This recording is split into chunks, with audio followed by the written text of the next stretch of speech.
என்னது என்னது? இவன் எதுக்கு இங்க உட்கார்ந்திருக்கான்? யார சொல்ற? அந்த வெள்ளை சட்டை போட்டு அங்க உட்கார்ந்திருக்கானே மச்சான். அந்த கரைச்சா மாட்டேன் அண்ணாமலை. அன்னைக்கு நான் நம்பூதிரி வீட்டுக்கு போயிருந்தப்ப ஒரு ஓங்கு தாங்காலமே உன்னை நெருப்புல பிடிச்சி தள்ளுனதாக சொன்னாரே, அது இவனா இருக்குமோ? எனக்கு எப்படி தெரியும்? நீ தானே விசாரிக்கணும். வீட்டுக்குள்ள பசுபதி இருக்கான், அவனை வச்சுக்கிட்டு விசாரிச்சா ரொம்ப சிக்கலாகி போவோம். அவனை ஒளிச்சு வச்சுட்டு வந்துடுறேன், அது வரைக்கும் நீ இங்கே இரு. பசுபதி பசுபதி சட்டுப்புட்டுன்னு உள்ள போய் ஒளிஞ்சுக்க. ஒளிஞ்சுக்கிறதா? அதுக்கெல்லாம் டைம் இல்ல, எனக்கு ஒரு முக்கியமான விஷயம். அதெல்லாம் அப்புறம் பேசிக்கிறப்பா. சொன்னா கேளு. நான் என்ன சொல்ல வர? போப்பா, சொன்னா கேளுப்பா. விவரம் தெரியாம பேசிக்கிட்டு இருக்க. மிஸ்டர் வேலு, நீங்க உள்ள போலாம்.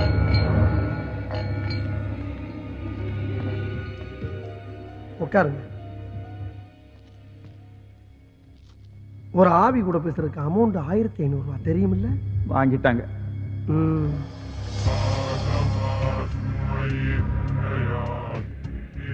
லைட் எரியாது. சுவிட்ச் போடுறவன் வரல. மூதேவி கையை வச்சு ரியாக்ஷன் கூட சுவிட்சை நானே போடுறேன். உங்ககிட்ட சொல்லிட்டாங்களா? யாரு கூட பேசணும்? யாரு கூட? அண்ணாமலை கூட தானே பேசணும். கேளு. அண்ணாமலை கூட தானே பேசணும். அது உனக்கு எப்படி தெரியும்? எனக்கு எல்லாம் தெரியும். அண்ணாமலை சாஸ்திரம் சடங்கெல்லாம் செய்ய சொன்னது நீ தானே? ஆமா. அங்கதானே அண்ணாமலை செத்தாரு. ஆமா. எப்படி செத்தாரு? அவரோட மகனே அவரை நெருப்புல பிடிச்சு தள்ளிட்டான். அப்ப நீ பக்கத்துல தானே இருந்த, காப்பாத்த வேண்டியதானே? நான் பக்கத்துல இல்ல, சத்தம் கேட்டுதான் ஓடி வந்தேன். அப்ப அந்த 8 வயசு பையன் தான் தள்ளாங்கிறது உங்களுக்கு எப்படி தெரியும்? ஊர்க்காரங்க அவன் தான் கொலைக்காரன்னு சொல்லி துரத்துனாங்க. ரகசியமா செஞ்ச சடங்குக்கு ஊர்க்காரங்க எல்லாம் எப்படி வந்தாங்கன்னு கேளு. சடங்குக்கு ரகசியமா ஏற்பாடு பண்ண நீ தானே? ஆமா. அப்புறம் எப்படி ஊர்க்காரங்க வந்தாங்க? அது யாரோ சொல்லி. அதுக்கு இவன் தான் ஏற்பாடு பண்ணிருப்பான். ஊர்க்காரங்களை வர சொன்ன நீ தானே? இல்ல இல்ல நீதான். இல்ல பகடக்காயா கையில போட்டுக்கிட்டு அண்ணாமலையை கொலை பண்ணது நீ தானே? ஐயோ இல்ல, எனக்கு ஒண்ணும் தெரியாது. நீ தான் கொலை பண்ணிருக்க. இல்ல நல்லா கேளுப்பா. கேட்டுக்கிட்டு சும்மா இரு. நீ தப்பவே முடியாது. உன் விஷயம் பூரா வெளியே அம்பலமாயி போச்சு. உண்மையை ஒத்துக்கிறியா இல்லையா? என்ன என்கிட்டே போய் சொல்றியாடா? என்னையே பிளாக்மெயில் பண்றியா? நான் யாருன்னு உனக்கு தெரியாது. வச்சுக்கிறேன்டா உன்னை. விட மாட்டேன்டா உன்னை. ஆத்தி யோ அண்ணாமலை, என்னையா போய் சொல்றீங்களா? விட மாட்டேங்கிறா. பயமா இருக்கா? பயப்படாத. ஆனா எனக்கு ஒரு சந்தேகம். என்ன? தப்பு பண்ணாதவன் எதுக்கு தடுமாறணும்? நான் ஒண்ணு பண்றேன், நான் அவனை ஃபாலோ பண்றேன். நீ பசுபதியை பாத்துக்க. சரி.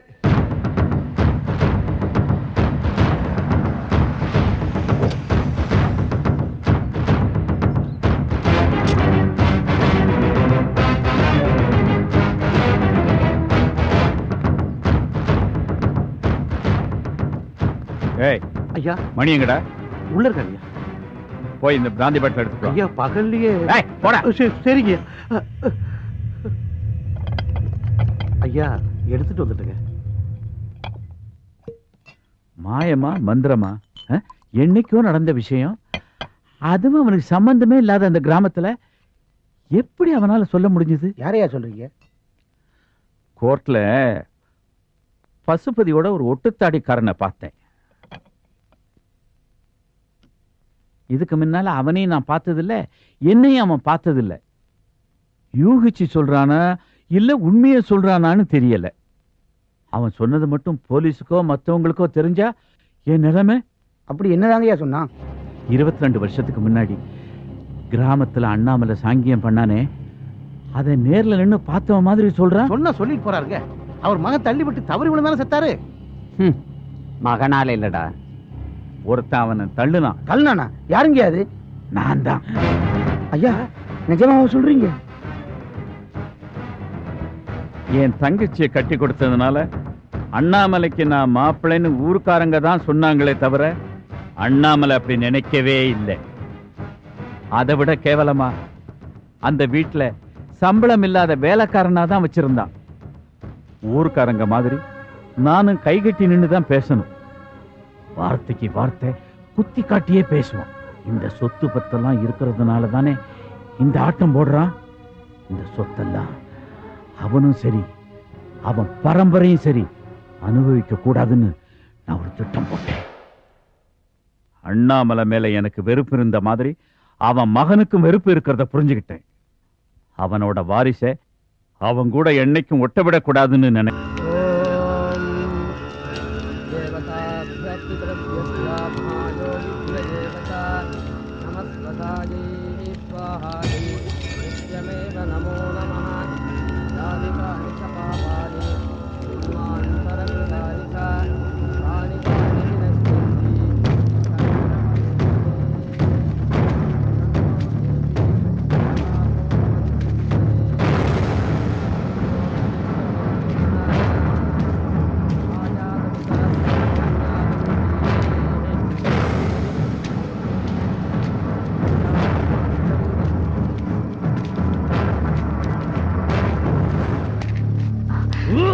நீ இருப்பா, நான் பாத்துக்கிறேன்.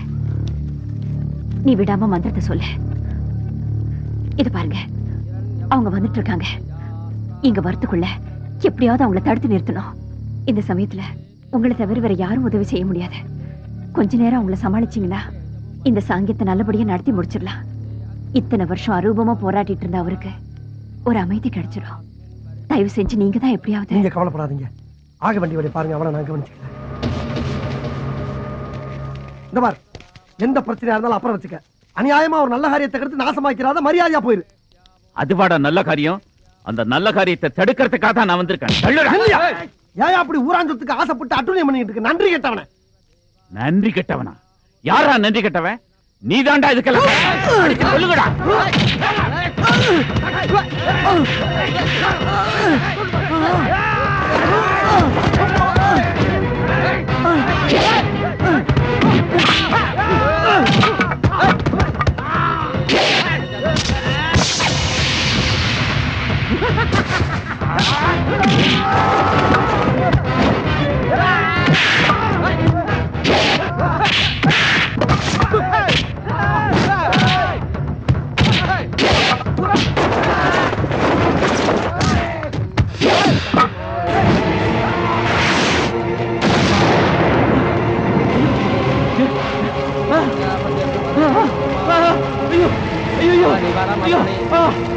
காப்பாத்துக்கோ, காப்பாத்துக்கோ.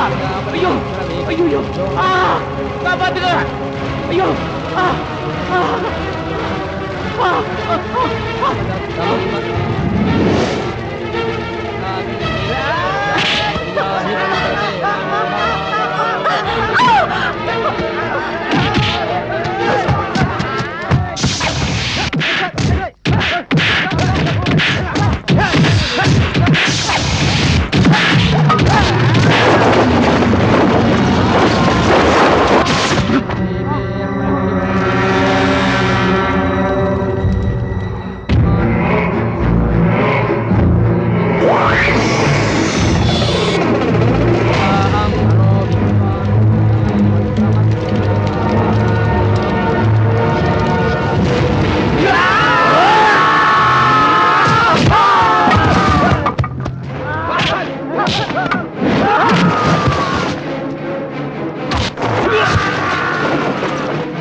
அண்ணாமலை, என்னை பத்தி கவலைப்படாத. நீ போய் ஆக வேண்டிய வழியை பாரு. போயிரு அண்ணாமலை, போயிரு போயிரு.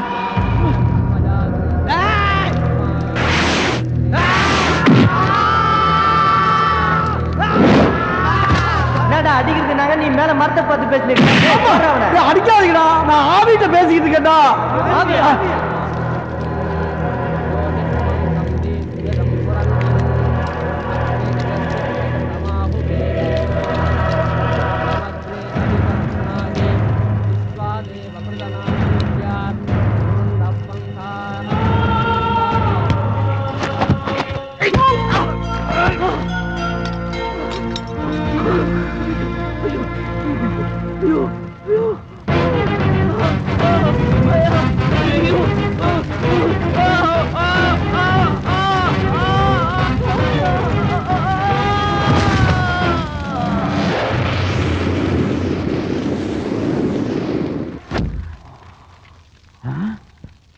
நீயா? ஆமா, 22 வருஷம் நீ அநியாயமா கொன்னே அதே அண்ணாமலை தான். உன்னால என்ன இப்ப பார்க்க முடியுது இல்ல? ஆமா, நான் பேசுறது உனக்கு கேக்குது இல்ல? ஆமா. எப்படி? என்ன நீ செத்துட்ட? என்ன நான் செத்துட்டேனா? ஆமா, திரும்பி பாரு. உன்னோட முடிவை பாத்தியா? உனக்கு இப்ப என்ன கிடைச்சது? கேவலம் மனுஷனால சம்பாதிக்க கூடிய சொத்து சுகத்துக்கு ஆசைப்பட்டு என்ன நெருப்பில தள்ளி கொன்ன. இப்ப அதையே நெருப்பு ஒன்னையும் கொன்னுடுச்சு பாத்தியா? வாழற காலத்துல ஒரு மனுஷன் செய்யற நல்லது கெட்டது சாகர காலத்துல அவன் கூடயே வரும் சொல்லுவாங்க. நீ செஞ்ச கர்மா தான் உனக்கு இந்த முடிவு கொடுத்திருக்கு.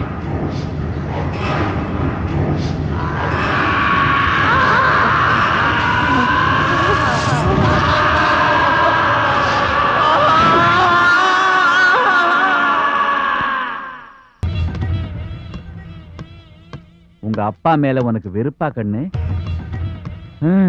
உன் கோவத்தை காயத்துல காமிச்சிட்ட.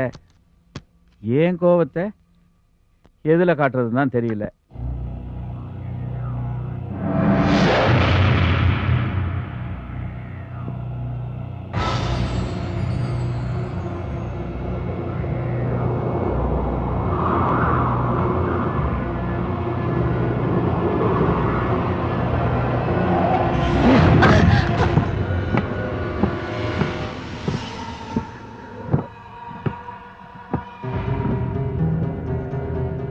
அழகு நாச்சியார அனாதைன்னு கூட்டிட்டு வந்து அவளை அண்ணாமலைக்கு கல்யாணம் பண்ணி வச்சேன். ஏமாத்தி தான் வச்சுங்களேன். ஆனா அழகு அனாதை இல்ல, எனக்கு தங்கச்சி முறை, தூரத்து சொந்தம். அண்ணாமலை பத்தி எனக்கு நல்லாவே தெரியும். அவனால தன்னை கட்டுப்படுத்திக்க முடியாதுன்னு, குழந்தையே பெத்துக்க கூடாதுன்னு இருந்தாவே தோத்து போனான். அழகு கர்ப்பமானா 2 பேருக்குள்ள பிரச்சனை புயலாச்சு. இதுதான் சந்தர்ப்பம்னு சந்தடி சாக்கில என் மச்சான தனியா கூப்பிட்டேன்.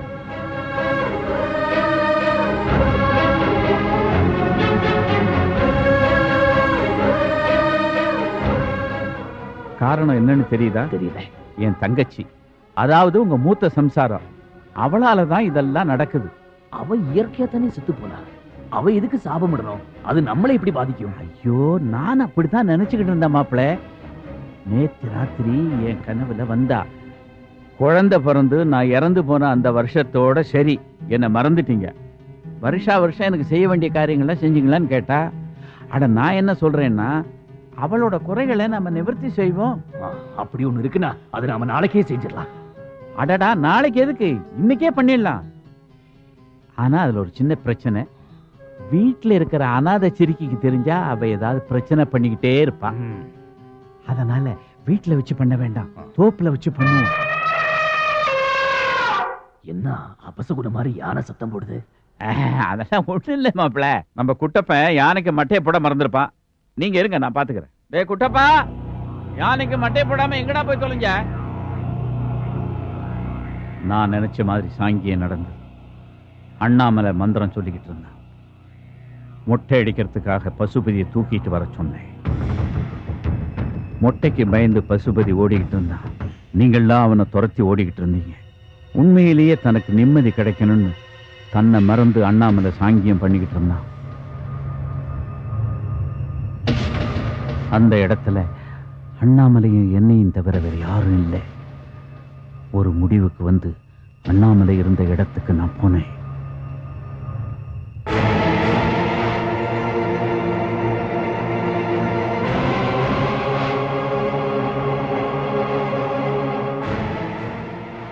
அப்படியே அவன் முதுகுல எட்டி மிதிச்சேன்.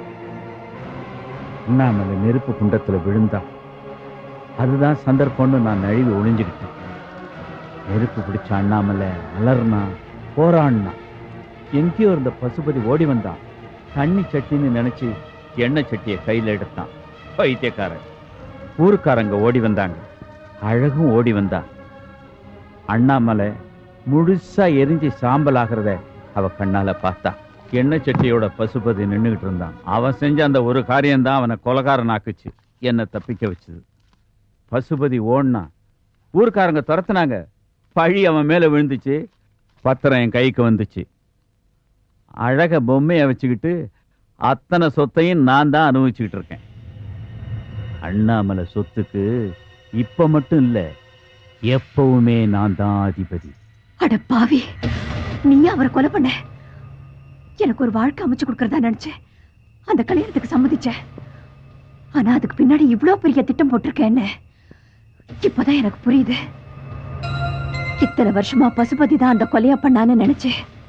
அவனை பழி வாங்கணும்னு துடிச்சிட்டு இருந்தேன். ஆனா இத்தனை வருஷம் இந்த உண்மையை மூடி மறைச்சு எங்களுக்குள்ள இருக்கிற உறவை பகையாக்கிட்டியடா. உன்னை சும்மா விட மாட்டேன். இப்பவே போலீஸுக்கு போய் சொல்றேன். போலீஸா? எங்கேயோ அனாதையா தெரிஞ்சுக்கிட்டு இருந்த உன்னை கூட்டிட்டு வந்து அரண்மனையில குடி வச்ச நாதியத்தை கழுத என்னைய போலீஸ்ல காட்டி கொடுக்க போற? ஆமாண்டா, இந்த அனாதைக்கு வாழ்க்கை கொடுத்தங்கிறதுக்காக நான் உன்னை சும்மா விட மாட்டேன். நீ செஞ்ச கொலையை இப்பவே பசுபதி கிட்ட போய் சொல்ல போறேன். இதனால என் உயிரே போனாலும் பரவாயில்ல. இப்ப சொன்ன பாரு, அதுதான் கரெக்ட். உயிர் லேட்டா போக கூடாது, உடனே போயிடணும். எந்த அளவுக்கு சாதுவோ அந்த அளவுக்கு எரிமலை. உன்னை அவ்வளவு சீக்கிரம் வெளியே விட மாட்டேன்டி. விட்டா எனக்கு தான் ஆபத்து. இவ்வளவு திட்டம் போட்ட எனக்கு தெரியும்டி. என்னைக்கு இருந்தாலும் என்ன காட்டி கொடுப்பேன். ஓடி உள்ள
நான் தான் அண்ணாமலை. அண்ணாமலையா? உன் தொல்லை தாங்க முடியலப்பா. தூங்கிறவன எதுக்கு எழுப்புற? அதெல்லாம் அப்புறமா சொல்றேன். முதல்ல ஏன் செங்கூட வா. எங்க கூப்பிடுற? முதல்ல வாயங்கூட வா. அக்க போரா இருக்குடா உங்களோட.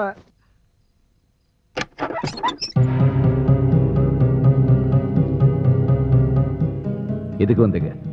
உன்கிட்ட பேசணும்.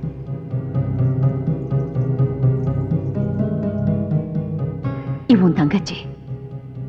இவளுக்காகவாவது நான் உங்ககிட்ட பேசணும். எதுக்கு பேசணும்? ஏ பயம் வந்துருச்சா? கோர்ட்டு கேஸ் சட்டம் இதெல்லாம் நம்பி பிரயோஜனம் இல்லை. தோத்துட்டா இதுவரைக்கும் அனுபவிச்ச சொத்துல கையை விட்டு போயிடுமே. அதனால நேரடியா வந்து பேரம் பேசலாம்னு கணக்கு போட்டு வந்திருக்கீங்கல்ல. ஒரு நிமிஷம் பேசாதீங்க. நீங்க பேசுறது எதுவுமே கேட்கற நிலைமையில நான் இல்லை.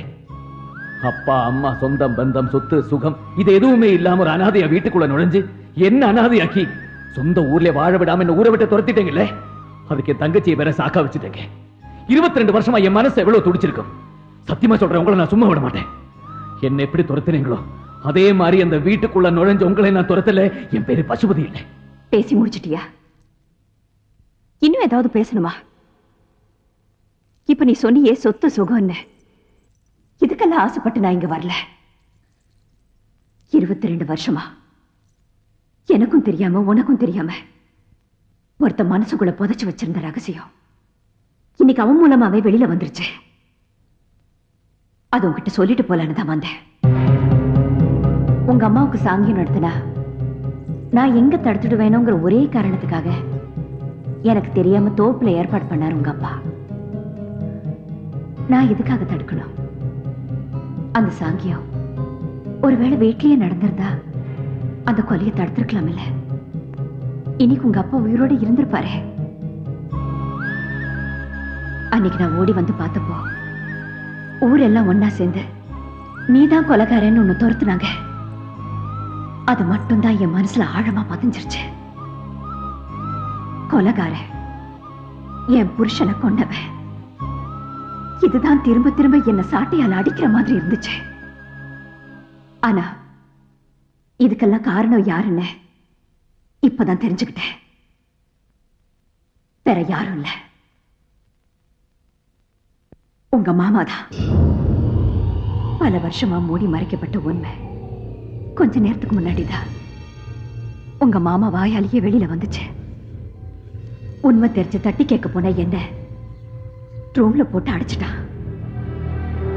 கொஞ்ச நேரத்துக்கு அப்புறம் யாரும் வந்து கதவை திறந்தாங்க. யாருன்னு தெரியல. கீழே போய் பார்த்தேன். உங்க மாமா அடிபட்டு மயக்கமா கிடந்தாரு. அவரை யார் அடிச்சாங்கன்னு தெரியல. பக்கத்துல பத்திரம் இருந்துச்சு. இதை எடுத்துக்கிட்டு உன் தங்கச்சியும் கூட்டிக்கிட்டு இது உன்கிட்ட ஒப்படைக்கலாம் நீங்க வந்தேன். இந்த எனக்கு வேண்டியதெல்லாம் ஒண்ணுதான்.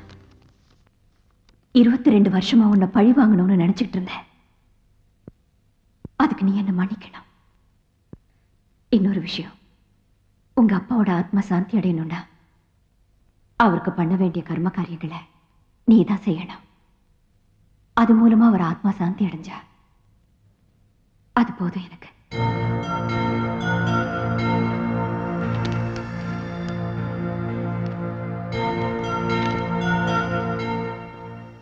ஒரு நிமிஷம்.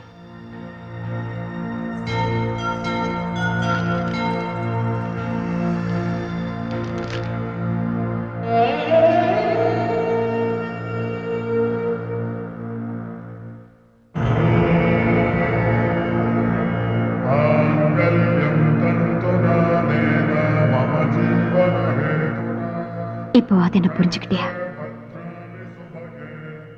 இத்தனை நாள் என்ன உறுத்திக்கிட்டு இருந்ததெல்லாம் இப்போ அதிரி தள்ளிட்டேன். நம்ம குடும்பத்துக்கு நிம்மதி கிடைக்கணும்னா நீ ஒண்ணு செய்யணும். நாளைக்கு உங்க அப்பாவோட இறந்த நாள். அவர் இறந்த அதே இடத்துல நீ திதி கொடுக்கணும். அதை நீதான் செய்யணும்.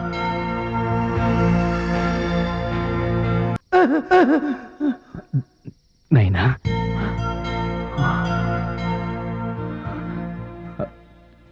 என்னையா கூப்பிட்டேன்?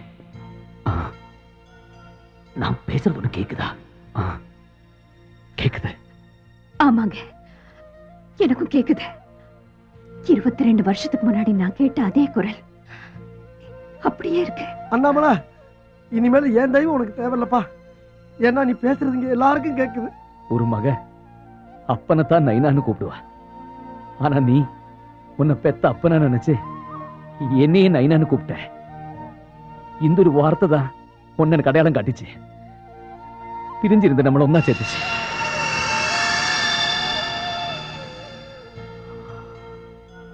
எனக்கு போக வேண்டிய நேரம் வந்துருச்சு. அண்ணாமலை, அண்ணாமலை போகாத அண்ணாமலை. வேண்டாம் நைனா, வேண்டாம். என்னை விட்டு போகாத அண்ணாமலை. நான் உன் நண்பப்பா, என் கூட இருந்திருப்பா. ஆமா, நண்பன் தான். ஆவியால் ஏற எனக்கு உன்ன மாதிரி ஒரு நண்பன் கிடைச்சதுல நான் ரொம்ப சந்தோஷப்படுறேன். உன் மூலமா தான் என் லட்சியம் எல்லாம் நிறைவேறுச்சு. உனக்கு எப்படி நன்றி சொல்லணும்னு எனக்கு தெரியல. அண்ணாமலை, நீ இருந்த காலத்துல உன்னை புரிஞ்சுக்காம நான் உன் மேல கோவத்துல இருந்துட்டேன். இனிமே இப்படி பண்ண மாட்டேன். எங்க கூட இருந்தேன். ஆமாங்க, அவன் சொல்றது சரிதான். எங்களை காப்பாத்துன நீங்க எங்களுடைய தெய்வமா இங்கே இருந்துருங்க. அவனை நான் நல்லா புரிஞ்சுக்கிட்டேன். அவனும் என்ன புரிஞ்சுக்கிட்டான். எங்களை ஒண்ணு சேர்த்து வச்ச நீங்க எங்களை விட்டு போயிடாதீங்க. அது முடியாது. எனக்குன்னு விதிக்கப்பட்ட விதியோடு காலம் முடிஞ்சிருச்சு. நான் போய் தாகணும். நான் உங்ககிட்ட கேட்கறதெல்லாம் ஒன்னே ஒண்ணுதான். நான் ஊருக்காக செஞ்ச நல்ல காரியங்கள் எல்லாம் அன்னைக்கு உனக்கு தெரியல, ஆனா இன்னைக்கு தெரிஞ்சிருச்சுல. என் காலத்தோட அதெல்லாம் நின்னு போக கூடாது. உன் காலத்திலே அதெல்லாம் தொடர்ந்து நடக்கணும். இந்த ஊரே உன்னை வாழ்த்தணும். செய்வே நைனா, செய்வேன். இனிமே ஒவ்வொரு நாளும் ஒவ்வொரு நிமிஷமும் நீங்க செஞ்ச நல்லதே நானும் செய்வேன்.